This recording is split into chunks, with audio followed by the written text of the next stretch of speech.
What would happen to your words if a plane crash left you completely alone on an island, with no one to speak to, for 4 whole years? Welcome back for another English movie review lesson. I'm Teacher Teddy, and today, let's talk about Castaway. Today's lesson is built around something this film understands better than almost any movie ever made: being alone.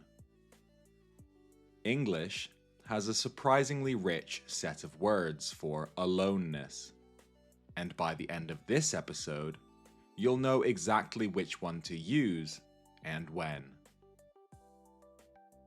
The story begins by introducing Chuck Noland, a systems engineer for the delivery company FedEx, a man who lives his entire life by the clock, flying around the world at a moment's notice to solve problems and teach employees that time is the one thing they must never waste. Chuck's world is the complete opposite of alone.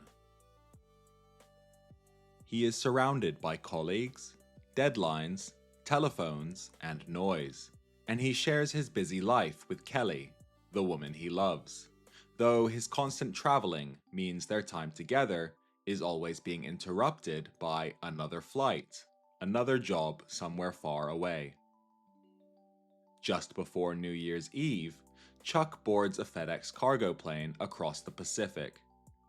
In a terrifying nighttime sequence, one that critics have called among the most believable plane crashes ever filmed, the aircraft goes down in a storm, and Chuck is washed ashore, the only survivor, on a tiny uninhabited island in the middle of the ocean. Notice that phrase, washed ashore.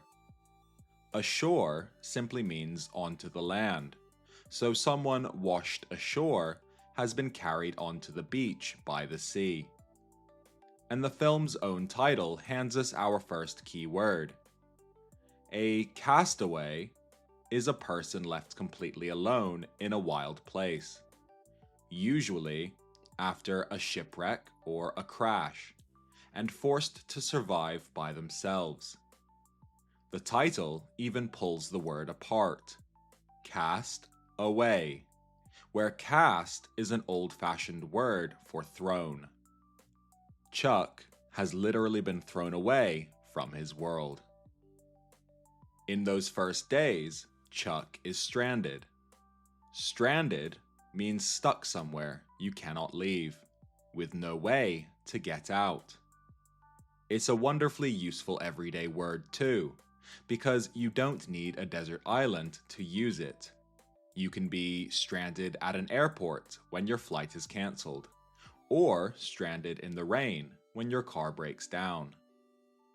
Now, here is the heart of today's lesson, and it's a pair of words learners mix up all the time: alone and lonely. Alone is a simple fact. Nobody else is with you. Lonely is a feeling, the sadness of wanting company you don't have. You can happily spend a Sunday alone without ever feeling lonely. And you can stand in a crowded room and feel lonelier than ever.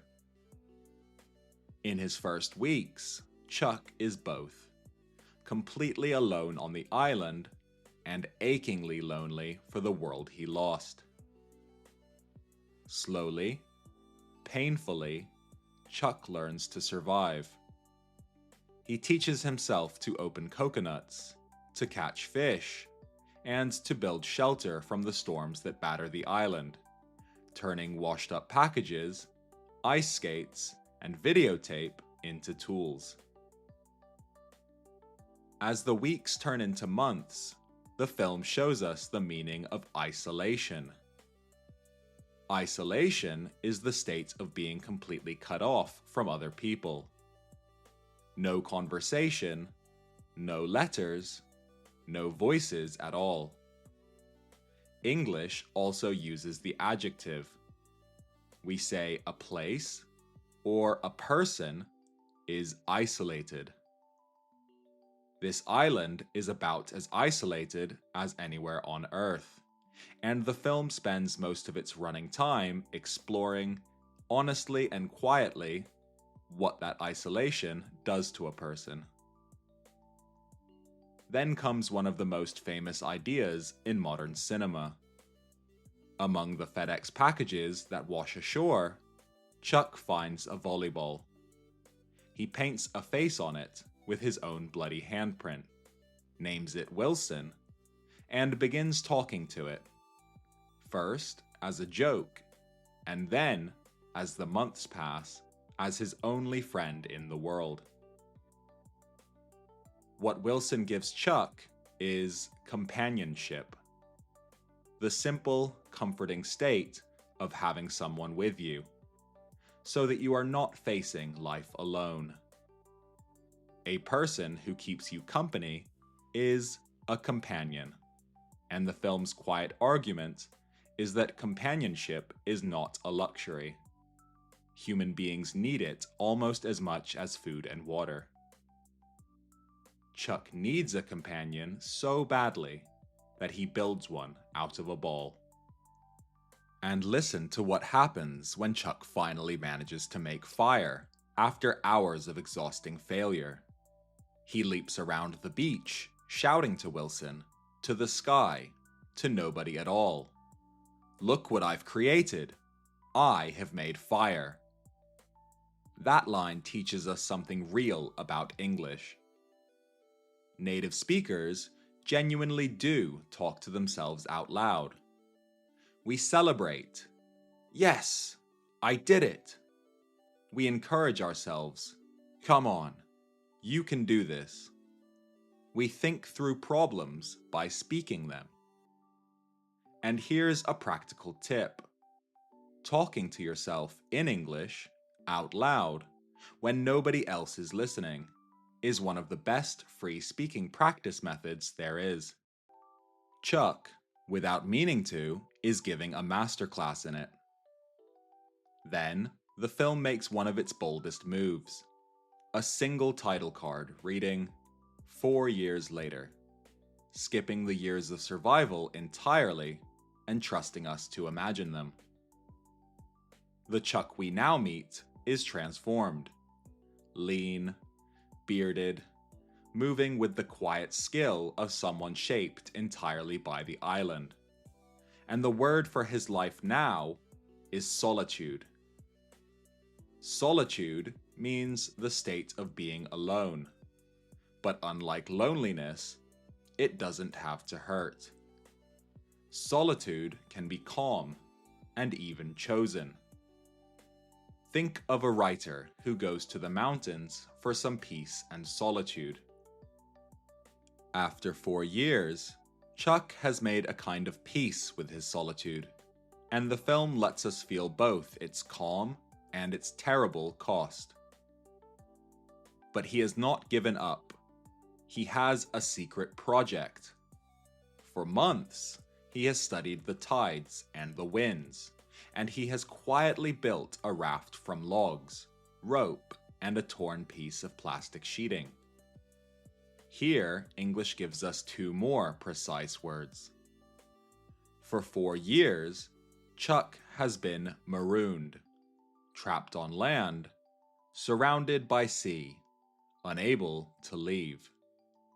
The moment his raft crosses the crashing waves, he becomes adrift, floating on open water, carried by the current, with almost no control over where he goes. Marooned on land, adrift at sea. 2 different problems, 2 perfect words. As he pushes the raft out into the ocean, Chuck turns to his companion, tied on beside him, and says, "Don't worry, Wilson. I'll do all the paddling. You just hang on." Look at the language of that line. "Don't worry" and "hang on" are 2 of the most common reassurance phrases in spoken English.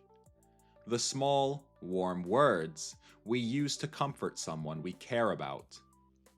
Chuck is using the language of friendship, perfectly naturally, with a volleyball.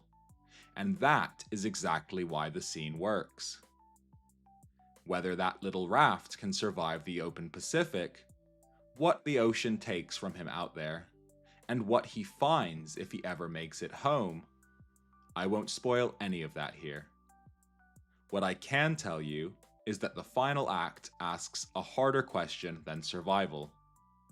After everything, what is left to return to? And it answers with a line from late in the film that audiences still quote, more than 2 decades on. I gotta keep breathing, because tomorrow the sun will rise. Who knows what the tide could bring? There are 2 beautiful pieces of everyday English inside it. Keep breathing, keep plus an ing word, means don't stop, carry on, whatever happens. And who knows is how English speakers voice hope inside uncertainty. Nobody can say, so anything, even something wonderful, is still possible. Now, let's talk about how this story is told. The clearest comparison critics reached for is Robinson Crusoe, Daniel Defoe's classic Castaway novel. And reviewers placed the film in that long tradition of island survival stories, from Swiss Family Robinson to Lord of the Flies. But Castaway strips the tradition down. No narrator, no rescue montage, and for most of an hour, almost no dialogue at all. Just one man, his own voice, and the sound of the sea. It's also worth comparing this film to Forrest Gump, the earlier collaboration between director Robert Zemeckis and Tom Hanks. Both films hand Hanks an ordinary man tested by extraordinary circumstances, and both trust his face to carry long stretches of story. Though, where Forrest Gump sweeps across decades of history, Castaway narrows the whole world down to one beach. This episode also has 5 bonus vocabulary words to review, pulled from how critics have actually described this film. Our first word is resourceful. Resourceful describes someone clever at solving problems with whatever happens to be available. Chuck must become astonishingly resourceful to survive, turning ice skates, videotape, and packaging into tools. Our second word is desolate. Desolate describes a place that is empty, bare, and without people or comfort. Chuck's Island is beautiful to look at, and yet completely desolate. And critics often used exactly this word for it. Our third word is gripping. Gripping describes something so exciting or tense that it holds your full attention. Reviewers called the crash sequence utterly gripping from its very first seconds. Our fourth word is endurance. Endurance is the ability to keep going through pain or difficulty for a long time. Chuck's 4 years on the island are a pure test of endurance, of the body, and of the mind. Our fifth and final word is resilient. Resilient describes someone able to recover from hardship and keep going. Critics praised the film as a portrait of a resilient man who simply refuses to give up. Now, let's talk about how Castaway has actually been received since its release. Commercially, the film was a huge success, earning around $430 million worldwide, against a $90 million budget, and finishing as the third highest grossing film of 2000, with the biggest opening weekend of Tom Hanks' career at that point. Critically, the conversation has always centered on Hanks himself. He won the Golden Globe for Best Actor and earned an Oscar nomination, with reviewers marveling that he carried roughly 2/3 of the film entirely by himself, holding the audience with little more than his eyes, his body, and his voice. He famously paused production for months to lose weight and grow a beard for the island scenes, and that physical transformation became part of the film's legend. Wilson the volleyball has become one of the most discussed characters in modern cinema. Audiences still debate how a painted ball with no lines of dialogue became genuinely heartbreaking, and the film is mentioned almost every time people talk seriously about loneliness on screen. Not every reaction was glowing. Roger Ebert praised Hanks, but felt the final act complicated a strong, simple story, and audiences polled on opening weekend gave the film a fairly modest grade. A reminder that a slow, quiet film about isolation asked more patience of viewers than a typical blockbuster.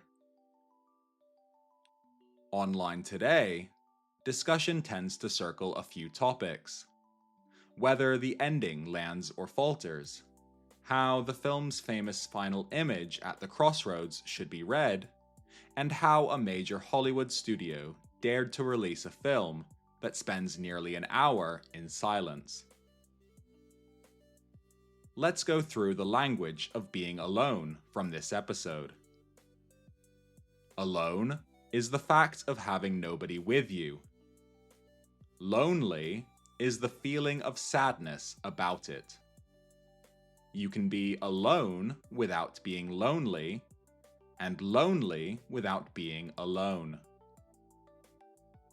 Solitude is the state of being alone, often calm or even chosen, while isolation means being completely cut off from other people, and companionship is its opposite: the comfort of having someone with you. A castaway is a person left alone in a wild place. To be washed ashore is to be carried onto land by the sea. Stranded means stuck somewhere you can't leave. Marooned means trapped on land, surrounded by sea. And adrift means floating on open water with no control. And remember the practical tip from Chuck and Wilson: talking to yourself out loud in English, celebrating, encouraging, thinking through problems, is one of the best free speaking practice methods you'll ever find. Let's also go through our 5 bonus vocabulary words from this episode. Resourceful. Clever at solving problems with whatever is available. Chuck becomes remarkably resourceful on the island. Desolate. Empty, bare, and without people or comfort. The island is beautiful, but utterly desolate. Gripping. So tense or exciting that it holds your full attention. The crash sequence is absolutely gripping. Endurance. The ability to keep going through difficulty for a long time. His 4 years alone are an incredible act of endurance. Resilient. able to recover from hardship and keep going. He proves himself resilient in every possible way. Try this yourself. Describe a time you were happily alone, a quiet walk, an evening to yourself, and use solitude, not lonely, to describe it. So, what's the final verdict on Castaway? It's a patient, gripping, quietly devastating film about what a human being can endure, and what we truly cannot live without. And it contains one of the greatest one-man performances ever put on screen. It asks for your patience during its long, silent stretches, and it rewards that patience completely. If you enjoy serious, thoughtful films that trust their audience, this one has earned its place among the modern classics. And, as a bonus for English learners, its slow, sparse dialogue makes it one of the easiest great films to follow in English. Did you enjoy Castaway? Let me know in the comments on the video, or get in touch. If this helped you improve your English today, subscribe on YouTube, or follow along on Spotify or Apple Podcasts for more movies reviewed in slow, clear English. Interactive learning materials for this lesson can be found for free on engmoviereviews.com.